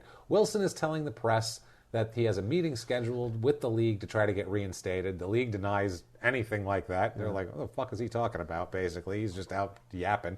Article about, there's also, too, in this is great, there's an article next to this article in this paper from 1989 about a huge prostitution bust in Cleveland where several Cleveland athletes were named by the madam in her book, including Bernie Kosar and our buddy Mel Hall. Yes! Go back and listen to Mel Hall, the worst man alive, question mark? I don't remember what episode it was, but listen to Mel Hall. He's a fucking mess. He was named too. So now, February 1989, Wilson sells his story to Penthouse magazine. What? The magazine's unsure when it will be released, but Wilson promises to name at least 3 other players that were involved with him on January 21st, and basically just spill the beans. It's an expose on the team and the league, and the fact that nobody gives a shit about on the goings on and behind closed doors. And people are questioning, saying this is bullshit. All the players right away. Everybody on the team was like, no, if he names me, it's bullshit. Like, they're all, Icky Woods literally came out and was like, I know he's going to name me, but it ain't true. He literally said that. I know he's going to name me, but I'm not sure, and I might sue him if he does. Like, hilarious. It was funny. That stinks of Larry Flint. That's the kind of guy Larry is, where he's just like, I'll give you money if you do something dirty. But he also wants true dirt, Larry Flint, too. He is like that, too. He likes hypocrisy. He likes to expose hypocrisy, and I think that's what he's doing. He's not into getting sued, but if it's true, he'll take it. They do end up holding the story for a little bit, too. Really? I'll tell you how it keeps going on and on. But we have an in their own words on this, on the story, and everyone's saying he's a liar. He says, quote, because I'm chemically dependent doesn't make me bad or incapable of being honest. I know I'm being honest. The players involved know. I'm comfortable with myself. Fuck you. I know who was snorting coke next to me, goddammit. Shit. Now, Reggie Turner here, his lawyer, says that, quote, other people are involved. For me to say other players strikes a negative chord, but that's the reality. They're like, hey, look, this is the deal here. Wow. And Reggie was the guy who helped him sell, Reggie Turner's the guy who helped him sell the story to Penthouse. The rumors are between $200,000 and $250,000 he got for this story, which is fucking huge. Yeah. Which is a season for this guy. Fuck your $18,000 game check. And he needs it, man. So March 1st, he's checked into another drug rehab in Inglewood now. He came out, went back in. Now, the Bengals on April 24th, 1989, they put in a big press thing out where they deny Wilson's claims officially, and they're like, because the contents of the article start to get leaked out into the world a little bit, and so GM Paul Brown, silver-haired middle-aged white man number 1, says, quote, this is the first time I've heard of anything about it. So what? It's the case of a guy who has ruined his life, and if you want to ruin someone else's, I don't put much credit in an agent who's trying to sell someone's story. So he's like, they're just full of shit. Yeah. My players are all clean except for that one, and we rooted him right out. Bullshit. So May 15th... You didn't root him out, by the way. He rooted himself out. Yeah, it wasn't too hard to find. He turned himself into a powder zombie in a fucking Holiday Inn. And he's saying, like, everyone... There was other people on coke and on that night, and the Weishes, all the Bengals officials are like, everybody else made it to the meeting. Nobody seemed high, but maybe if they knew how to not do all the coke and how to do a key bump and go down to the meeting. We'll get into that also. Yeah. So May 15th, 1989, Wilson is suspended for life by the NFL. For life. He is allowed to apply for reinstatement after 1 year, but for right now, it's a life suspension. League spokesman Joe Brown said, quote, in order of Wilson's history, the permanent ban cannot come as a surprise to him. Which, he had to have expected this shit. May 17th, 2 days later, there's articles everywhere called, quote, Bengals back ban of ex-teammate. And they're saying the teammates are great with it. Pete Rozelle sent a letter to Wilson saying that, this is a permanent ban, and he's fucked, and he knew what he knew. Like he said, he knew what he was getting into. He knew that the conditions of being reinstated to begin with on this round, where you fuck up at all, you're out for life. Blah blah blah. Wilson says that he shouldn't be banned because no one tested him after the incident, so they don't know that he was actually on drugs. That's his story. He's like, they came in, there's crack rocks, crack pipes, I got cocaine all over my face, and I'm sweating and shivering, and I went on a 3-day crack binge, but you can't prove that. No one took my piss. That is amazing. Now, Marv Collins is like, just bring me somebody's piss. I'll test it. I don't care. So that's amazing. Rozelle says that since he's been to rehab twice since January, that's pretty much enough proof right there for him. And they said we didn't need, that part of the thing was we don't need a drug test, any evidence of you falling off the wagon, and we're shit canning you. And going to rehab twice in 6 months is good evidence. That's a good point. Yeah. They said the original ban was lifted, quote, under conditions which both you and your representative explicitly acknowledged and agreed to. Yes. You knew what you were doing. You fucked up anyway. Take a hike now. So same article here. Icky Woods, this is the time where Icky Woods says, I know Wilson's going to name me as a participant, and I didn't do it. And he says he's got a quote about the lifetime ban, too. This is funny because he's like, sounds like he's got to be on the team. He doesn't want to say too much shit because he doesn't want Wilson to. Yeah. It's very touchy with the situation Woods is in here. He says about the lifetime ban, quote, I'm not saying I'm glad about it, but I do feel the man is getting what he deserved. The league and the Bengals gave him a lot of chances to straighten up, but he's obviously very sick. Maybe this will help him get back on track to a complete life. Or maybe not. Or maybe not. And let's just go ahead on a limb here. We'll say it didn't. May 27th, 1989, he gets out of rehab, and now he ends up going to Phoenix, where he lives in Phoenix, continues his rehab in some outpatient thing, and he's bagging groceries for a living. Holy So this is shit. 5 months after he should have been the star of the Super Bowl, or a star of the Super Bowl. He is bagging groceries. He's working at an Abco or some he shit had somewhere. to snort a shitload of cocaine. Oh, smoke my a bunch God. of crack. May 27th, 1989, the Bengals tell their players that in case there's any legal fallout from the Wilson story, if you guys are investigated by police, we're not getting you lawyers. You can pay for your own lawyers. Because they went Figure to it the out team yourself. and we're like, hey, this asshole's a guy you hired, and he's doing this. Pay for our lawyers in case there's anything from that. And they went, nah. Nope. Paul Brown is notoriously the cheapest man in football, by the way. The owner of the Bengals is the cheapest man in football. He's a hard man, too. They went for years and years and years. They begged for an indoor practice facility. They were practicing outside like it was the 40s. Awful. And finally, they were shamed into it when the high school across the street built one for themselves. And they were like, the goddamn high school has one, dude. Come on. We're a professional fucking team We're here. Can for we get real. something? So July 18th, 1989, Penthouse announces that the Wilson article will not be in the September issue as they plan. They do still plan to publish it. We'll get back to that later. Also, they talked to the writer of the article. He's a two-time Pulitzer Award-winning guy. He says that, in his mind, Wilson seemed very believable. Yeah. He's like, he was lucid, he had details, and as a reporter that's been dealing with people for a long time, I believed him. Wow. So, I mean, and you know what? I fucking believe him, too. And Yeah. we'll get into it in a few minutes what it is, but I believe him, too. He claims that, we'll get into it right now, January 1990, all the details leak out because Penthouse is going to publish the story in February of 1990. Awesome. So January of 1990, it's all everywhere. out. Wilson claims that he and cornerback Darryl Smith, who is a former Oklahoma alumni, so they knew each other, and defensive back Ricky Dixon, they were the ones doing the coke. Ring a bell. Says that it was all supplied by all-pro wide receiver Eddie Brown, who is a Miami native and went to the University of Miami. Oh, shit. And he basically said that he found guys were doing some coke. Says that he found Darryl Smith was doing a little coke, and they had coke, and Darryl was telling him, "Hey, chill, just do a little bit the night before the game, just do a little bit." Yeah. And he said he didn't listen; he just plowed right through Did it all of it. He said basically when they were coming down the team plane, there was a few guys on the team that had some coke, and he didn't know about it. He said they were keeping it secret from him because he's an addict, and they were like, let's not get Stanley involved. He will go off the deep end and shimmy down the fire escape, end up in a motel room for 2 days with Cuban whores. You know they went, he'll miss the Super Bowl, man. Don't show that shit to him. Man. So eventually, I guess, he found out what was up, and he got together with these two players, and they all pitched in $800, apparently, to give to Eddie Brown, and Eddie Brown went and got him a bunch of cocaine. Oh, my God. They were going to have a party here in Miami. That was the plan. That's a hell of a party. And these players are denying it like crazy. You have in their own words here about these players. He says, in their own words, quote, "I used drugs with Darryl Smith and Ricky Dixon. I have not heard their statements saying I'm a liar. They're players in the NFL, of course. They're not going to endorse my situation." Of course they're not going to endorse this situation. They're in the league, and they're saying, we did lots of coke. They did a little enough coke to where they could still play the next day. That's the difference. They knew they had a drug test Friday, and they didn't even have to really pass that because this guy's going, I don't care whose piss you bring me, go out. You go out, you get a toddler, have him piss in the jaw, bring it to me, I'll say it's fine. The good news is they are still in every clip of Joe Montana winning that Super Bowl. There's still jerseys and Tiger helmets all over that field. Trail of crack rocks behind them.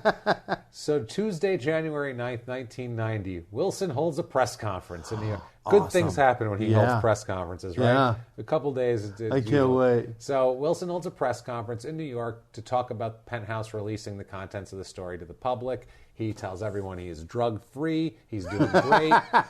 Literally, he's like, I'm drug-free. I'm doing fine now. I've been to a bunch of rehabs. Reiterates that everything in the story is true and don't think it's not. And I'm good now and read my story and everything's cool. That's January 9th. So Friday, that was Tuesday. Friday, January 12th, when we break it down into that small of time increments, you know there's trouble coming. Unbelievable. January 12th, 1990, 3 days later, Wilson is arrested. He holds a press conference. Just wait with the handcuffs because he's about to be arrested. Just follow him. In Gardenia, California for scuffling with police officers, and possessing drug paraphernalia. Los Angeles County Sheriff Deputy George Ducalambir, that's a good name, said that there was no evidence that Wilson was under the influence of drugs or alcohol when he was arrested. They didn't have evidence. I didn't think they just blood test people back then. He was stopped in his car, which is a 89 Chrysler LeBaron, by the way. That's the car he was driving. He got rid of the Jaguar. He has slidden so far. He's got a fucking Avon lady's car now. Is it a convertible? I hope not. That's even worse. They've all broken and ratty and fallen down. But it was only a year old. It was a year old, so it might have been a nice little LeBaron at this point. It's the white one with the red the maroon interior. Big time. So ugly. You know it. Jerry curl juice just in a puddle on the back of his seat there. Also, now they catch him in the middle. He's in the middle of the intersection, parked. Not at the light, just in the intersection, parked. Officers approach his car and go, what the fuck? And they find a weed pipe, a marijuana pipe, between the two front seats sitting there. He's being charged with resisting arrest and possession of drug paraphernalia. They should have been happy it was weed. Yeah. They should have been like, I am right now. Excuse me, you're Stanley Wilson? Is that a weed pipe? Hey, good for you, buddy. Hey, carry on. Hey, you know what? Here you go. You guys. I'd like to see you cleaning it up. Second. Good for you. I got some from a kid earlier that I took off some kitty out of a possession charge. You take this and smoke it in good health. It's probably pal. some dirt weed. Give it a try and give me a shout. Is that not cocaine? Hey, good for you. Hey, good for you, man. Hey, is that not cocaine? Now, is it not cocaine? Is that not a crack pipe? We are so proud of you. Now, upon hearing There's these the charges, key to the city. Fuck, might as well. Upon hearing these charges, Wilson's longtime attorney, Reggie Turner, who handled his business affairs, he handled the penthouse deal, says he's going to drop him as a client after this. He's like, this is too much. Said that the resisting arrest could be tough for Wilson if he was violent, but the police end up saying he just struggled. He wasn't violent. He was just like, hey, leave me alone, don't cuff me. Don't arrest me. Didn't take a swing at him. Reggie Turner here, silver-haired middle-aged white man number 3, says, quote, this is just another series of problems with Stanley, and at some point you have to draw the line. I don't know what else our office can do for Stanley. I'm a business manager. He has no business. He has no business. He has no money. Besides, he's parking in intersections with a Chrysler LeBaron. What the fuck am I getting? And you know what? He probably was like, I can't get any coke. I've got a little bit of money. I'm going to get some weed. And then he did it. And then he was like, shit, this shit makes me sleepy, man. And just then put it in bar. Nod it off. He's like, this ain't coke. This ain't no good. Some time goes by on this. That ends up getting squashed here a little bit. And November 3rd, 1990, so a few months go by where no major incidents. Wilson is arrested in California after officers identified his car as the one described by an October 10th purse snatching victim. Now he's snatching purses. Jesus. This is sad. He's released 2 days later after police say they lacked the evidence to proceed. They had to charge him or release him. Wilson said that he lent his car to someone but couldn't remember who. That's how he got off. It's a damn good excuse. It's his car, but he's like, I wasn't driving it. And they're like, well, who was? He's like, I don't remember. You know how much cocaine I do? Shit. I don't know. It's a Chrysler LeBaron. I can give a fuck about that give car. It to people. You want to borrow it? Yeah, you can borrow. You want to rob You got somebody? some errands? Here's the keys. Yeah, what the hell? You go out and get some groceries. No problem. So December 13th, 1990, this is a month later, Wilson is found and arrested by detectives inside an abandoned Long Beach, California house. This is a mess. They were investigating a robbery and tipped off by an informant that this was where the robbery suspect was. Police said that the house they found him inside was, quote, where drug users crawl in to sleep. It's a flop house. It's a crack den. It's a vacant, abandoned house. Arresting detectives Dave Foltz and Kevin Nelson said that Wilson didn't resist at all and consented to his search. Detective Nelson also said that, quote, he admitted to a burglary in the area on Wednesday evening. So now he's fucking admitting to things. Don't do that. Jesus. No, he's saying, look, I don't know. Anywhere is better than where I'm staying right now. I don't know, man. This is a mess. He looked around and was like, jail's comfortable. Yeah, there's a bed there. Let's go there. So he'll be held in Long Beach jail here while they complete the burglary investigation. Search of Wilson yielded, this is the investigation, yielded a purse that's zipped up. It's not his, obviously, with a bunch of jewelry. The items included a watch and a bracelet with the name, quote, Meredith inscribed in it. Oh, God. Also a ski jacket that fit the description of a stolen item from a Wednesday robbery, where the victim in that case was named Meredith. Yeah. You guessed it. So we connected him there. That's pretty good, solid connection. Lock him up. Police Sergeant Robert Gillespie said, this is sad, quote, "He's in bad shape. He's run down to the max. He was at the bottom of the pit in a place filled with trash and hypodermic needles. It's almost like he was asking someone to grab him by the neck and shake it out of him. Almost like he was asking for help." That's what it seems like. Yeah. He's like, I'm caught. I don't even fucking know anymore. I don't even have the LeBaron anymore. I lent it to somebody, forgot who it was, and they just left. I don't even know. I don't know what happened, man. So December 13th, they also, same day, they say that he's being investigated for 1 strong-arm robbery and 2 street robberies where the suspect robbed with a handgun. So now he's involving weapons. Oh, my God. He's being investigated for that. He told officers that he used to sniff coke, but then he's been smoking crack for the last couple of years, and he can't stop, basically. He's a mess. He's being held in lieu of $7,500 bail, ends up making bail, getting out somehow. And December 24th, he doesn't show up for his hearing. No. He doesn't show up at all, Christmas Eve, obviously. He clearly sold the LeBaron for the bond money. You bet money. your ass, man. These are felony burglary charges, too. So at December 29th, he had no ride. A warrant is issued for his arrest, and he was out on the bond, but now warrant's out for his arrest now. So February 9th, 1991, a couple months later, Municipal Court Judge Tracy Moreno orders Wilson to stand trial for this burglary. Now that they get him back, actually, they find him following a preliminary hearing. Trial date set for February 22nd. He's being charged with stealing Meredith's jewelry and a VCR. And he said he was going to sell the items to buy crack. You betcha. Our most 80s, it's back again. Eddie Johnson, part 2. The most 80s crime you could possibly commit, stealing a VCR to sell it to buy crack. That is as 80s as you get. As 80s as you get. Amazing. In-fucking-credible. How do we find another sports athlete, another criminal athlete that did the same fucking crime? If you do it in a members-only jacket, it's the trifecta. You just win it all. So, it's $1,500 worth of shit, basically. It wasn't even that much shit. And you don't, $200 of it is VCR. Yeah, you don't get $1,500 for that on the street. No. You get $300. The police say he pried the home's door open, so he's being aggressive. And despite his initial not showing up, this is what I don't understand. He initially doesn't show up for the trial. He's now released on his own recognizance pending trial. What fucking recognizance? What are they doing? What is he doing? He didn't show up for the last hearing. What is the court doing? He faces a maximum of 6 years in prison if convicted. 6 years is a lot, 6 too. years? He's got reason to run. Or just go on your own. The state's attorney says they're really seeking 2 years of prison. They want Stanley to go away for 2 years. May 7th, 1991, he pleads guilty to the burglary charges. He's trying to get this out of the way. Yeah. So the next month for sentencing on June 20th, he's sentenced in the felony burglary case, receives a 4-year suspended sentence. What? Suspended. They all feel of bad it? for him. Yep. He's all of it suspended. It's his first. It's really his first offense. He has the public disorderly conduct. He's nearly never been arrested. I mean, if this was in the NFL, they would have hung him. But I mean, for the law, actually, they're like, really, he hasn't had much. Yeah. And he's a mess, and they cite his drug use and the fact he's been to rehab 300 times and and his downfall. And I'm sure he gave him a sob story about the Super Bowl. Yeah. I missed the Super Bowl, man. I understand. I'm fucked up. Please help me.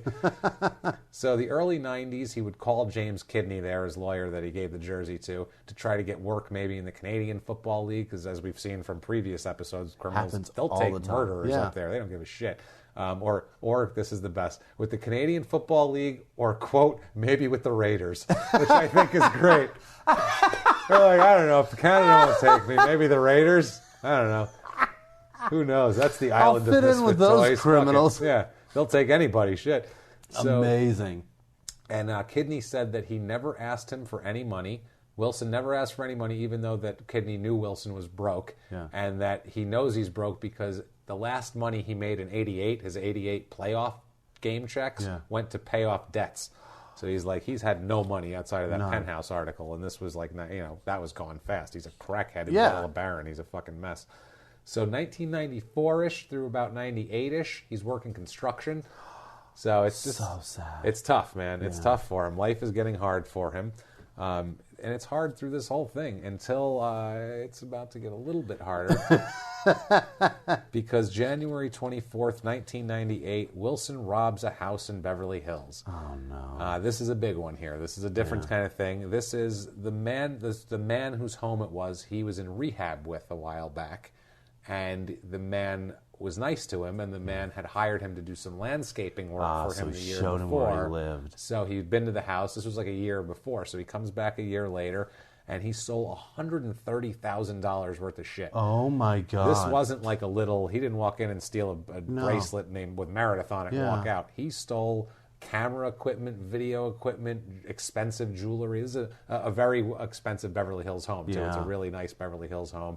Clearly, I'm trying to think right now, if I have $130,000 worth of shit in my house, there's no way. No fucking way. No, he'd have to steal the copper out of the walls, yeah, too. He'd have to fucking strip it bare. He'd have to take the house, chip up your put tile. it on a flatbed, and drive it the fuck away to get $130,000 out of me. That's what I'm saying, $130,000, so that's a lot of jewelry and camera equipment and video Unbelievable. equipment. I mean, that's a lot, man. In 98? In 98, yeah. You'd have to take... Now, good God. He's arrested for that, and he ends up getting out because he gets married in 98. He marries a woman named Kim Granum, who is a college graduate. She went to, I think, Bowling Green. She's a dummy. She's a college graduate. Seems like a decent person. I don't know what she's thinking with this fucking idiot, but she marries him, gets pregnant right away. So they're having a... Oh, she's getting big. She's got to get that $130,000. She's going for that $130,000 money. Well, now he's in trouble with the law. She married him while she's in. This woman's awesome, by the way. This woman is hardcore. Really? She's badass. She sticks with him. She seems dumb as fuck. Now, 1999, this hasn't come to fruition yet. It's still pending. Chris Collinsworth does a piece for him for the Fox Super Bowl pregame show. What? The 98 Super Bowl. Okay, 10 years later. Which was the Broncos and Falcons. Broncos, Packers. Packers, Broncos, Packers. So he does a piece with them. It says it was really hard to get a hold of him. Like Wilson blew off an interview the first time with the producer, and then he finally got to him. And Collinsworth said that after talking to him, he was more mad at the people that gave him the drugs than he was at him. He basically said Collinsworth really seems to like the guy. And he keeps he just felt bad for him after this whole thing. And he apparently, Collinsworth is much kinder to him than everybody else. Because he's his teammate.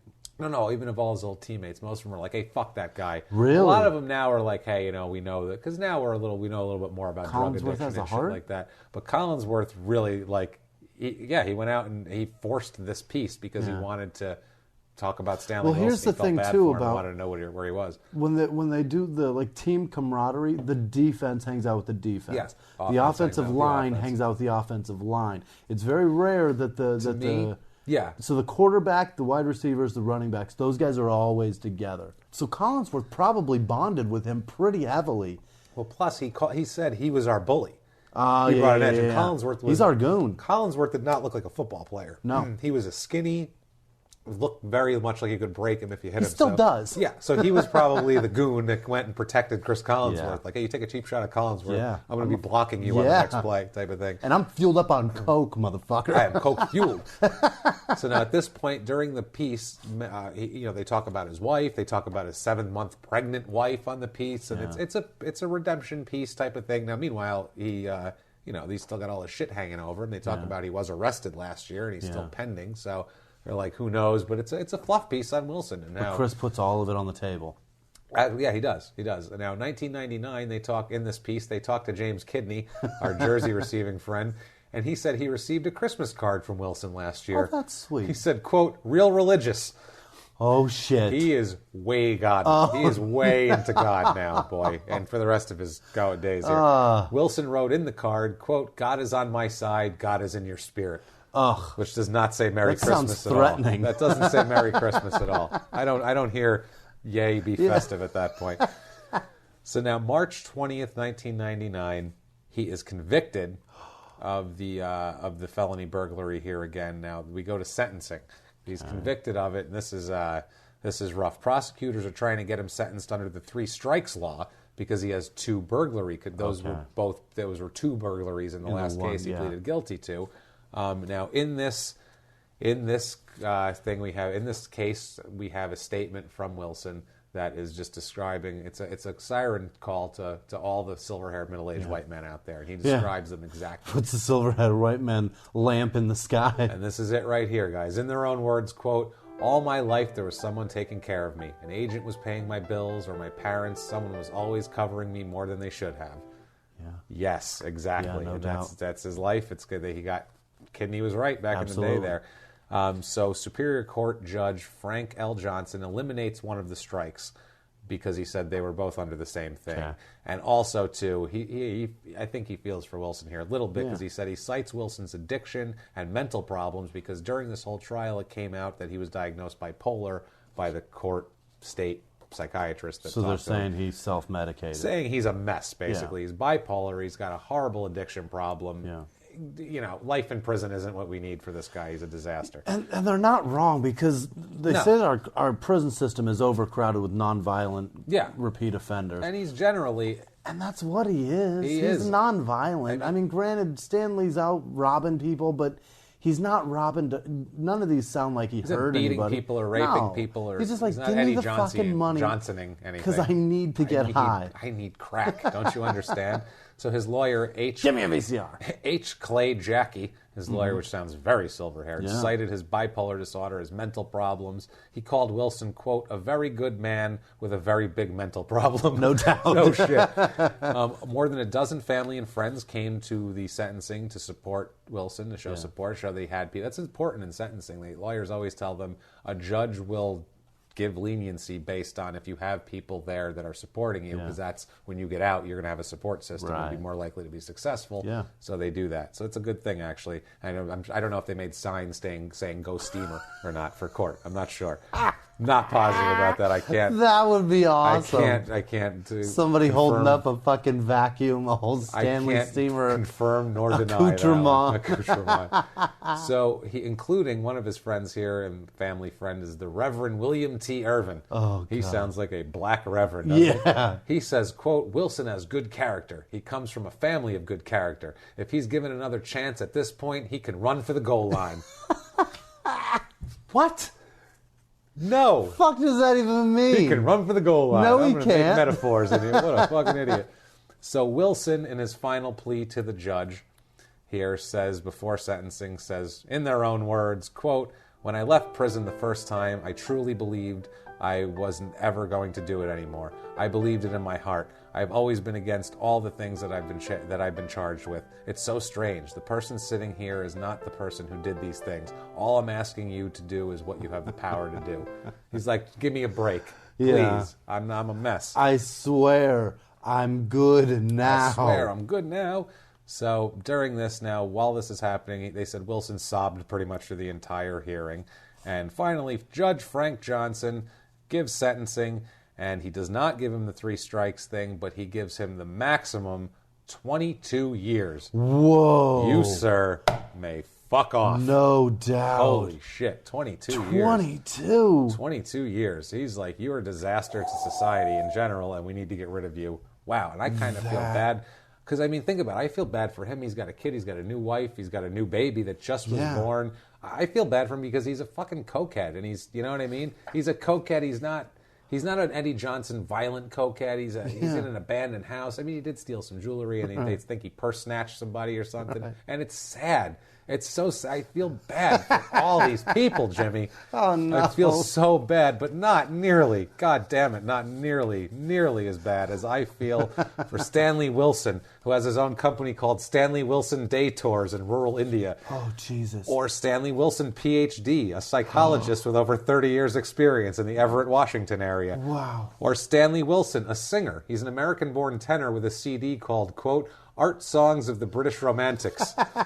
Or Stanley Wilson, attorney at law. He handles business law, mergers, and acquisitions in Tempe, Arizona. There's so many. Stanley Wilson, a high school football player in Jonesboro, Arkansas, who's a wide receiver, 6'4", 185 pounds. Poor kid. Stanley Wilson, a certified public accountant in Mong Mong, Guam. I just wanted to say Mong Mong, Guam, so I wrote that one down. I hope there's somebody in Mong Mong that listens to this. And finally, Dr. Stanley Wilson, MD, a general surgeon with a 5-star rating on healthgrades.com in Charleston, South Carolina, and he's accepting new patients if he needs something cut out of you. I feel bad for those people. Unbelievable. You Google, that's what you find. That's too bad. So March 10th, 2005. Everybody Googles themselves. You know what I mean? Yeah. And you know that doctor has Googled himself a million times, and he's like, God damn it, are you serious? He just tells everybody, make sure you put in doctor.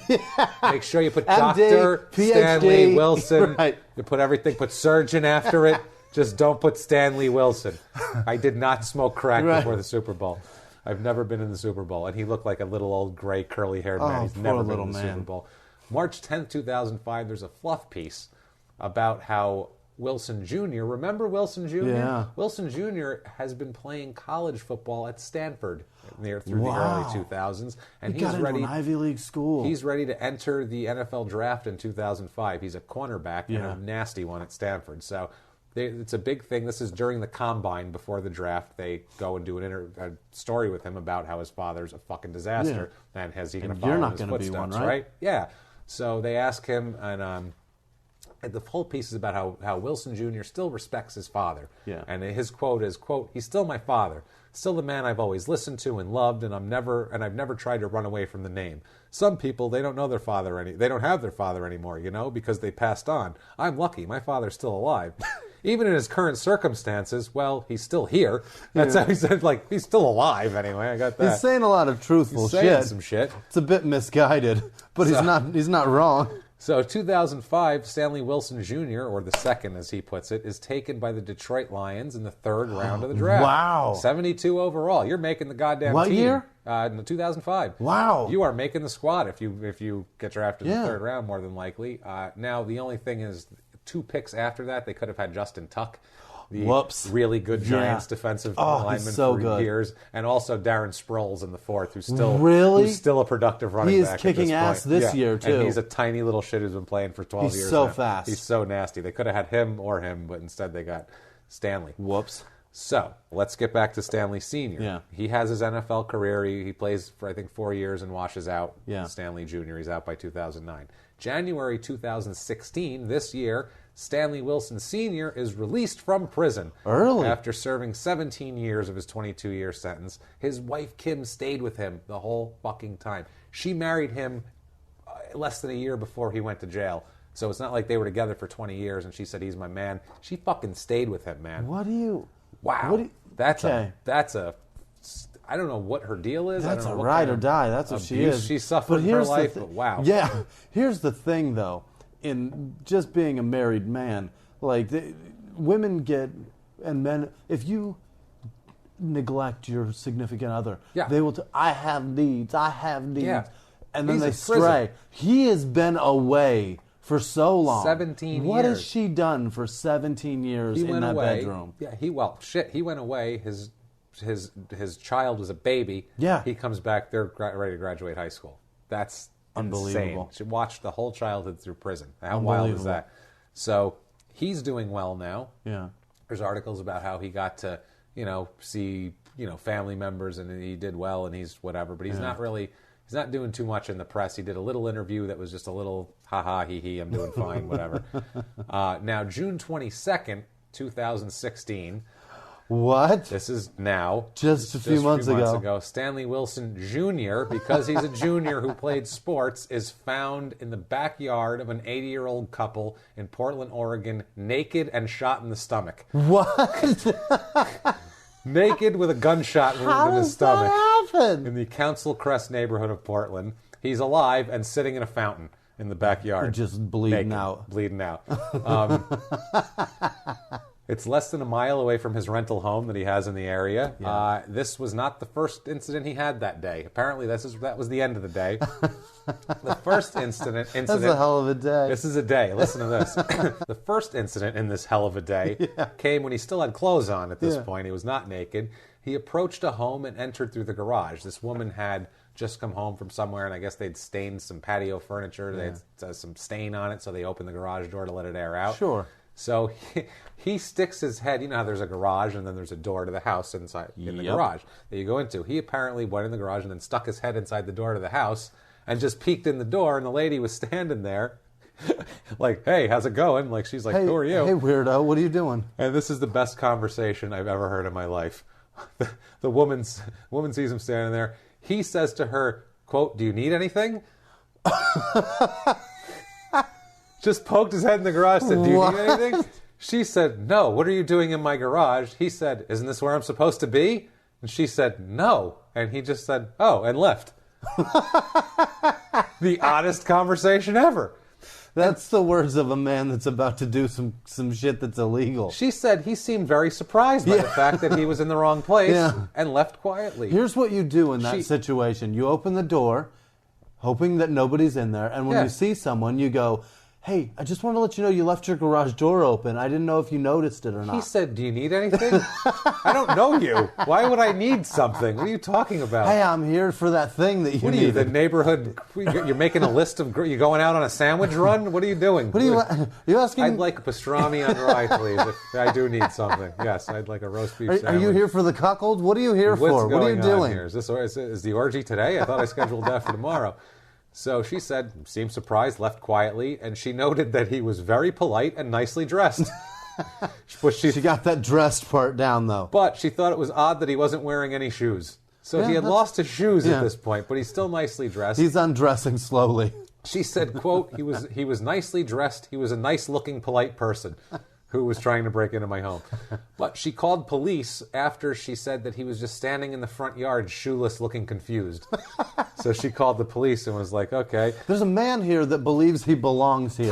He said, "Isn't this where I'm supposed to be?" She's like, "No." Asked me if I needed anything. That's the best conversation Now he's just ever. standing in the front yard staring at my tree. That's some junior shit right there, man. I'll tell you something.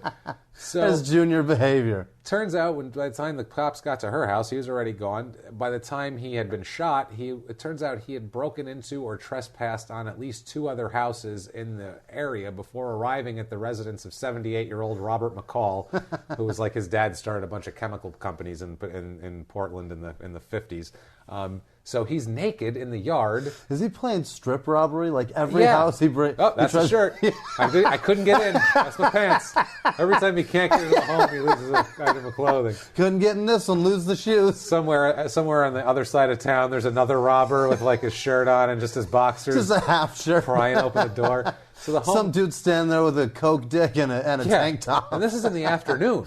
Jesus This is broad daylight. Christ. The homeowner says he hears some shit. He looks in the back, and there's some fucking naked guy trying to break in his house. And he's an 80-year-old man, so this is like a 30-year-old guy trying to break in his house. He's scared, you know. Big swinging black dick on my back patio. What the fuck? So he shoots him. They say that... he's like, "I better shoot this guy. He's going to come in here and fuck my mouth or something." I don't know. He's naked trying to break in. I'm 80. So I wear dentures. I know what they do with guys like me. No shit, man. So the charges, they said that there's probably not going to be any charges against the homeowner because the Oregon law states that, quote, "a person is justified in using deadly physical force upon another person if the other person is burglarizing or trying to burglarize their home." Standard ground shit. General shit, basically, if you're in your house. His charges are going to be one felony count of first-degree burglary, one misdemeanor count of first-degree criminal trespassing, and 2 counts of second-degree criminal trespassing. They broke it down, like second degree is like hanging out in the yard. Yeah, when you're not allowed to. I don't know if you add no public indecency. Nothing? No nudity. That is not charged at all. Dick out. Fine. No worries. I guess the shame of getting shot in the chest with your dick out is enough. Sitting in some dude's fountain. No shit, man. It's like, I'm telling you, man. So things aren't over for him. He's in the hospital for a while because he's, shot. And then July 1st, which is like a week later, he appears in court wearing clothes. Luckily, he's wearing a suit and claiming that he's happy to be alive. Yeah. Everything's fine. He posts a $54,500 $54,500 bond. He is ordered not to go 500 feet near the home he was trying to rob, which I don't think there's any danger of that, considering that guy will buck shots in your ass. He's a good shot, too. He's an 80-year-old man, but he doesn't fuck around. He's a crack shot. So speaking of Mr. McCall here, July 6, 2016, grand jury rules that the homeowner McCall was justified in his defense of his home and shooting him. No charges will be filed against him. July 14, 2016 here, new charges of disorderly conduct and aggravated second-degree harassment are filed against Wilson Jr.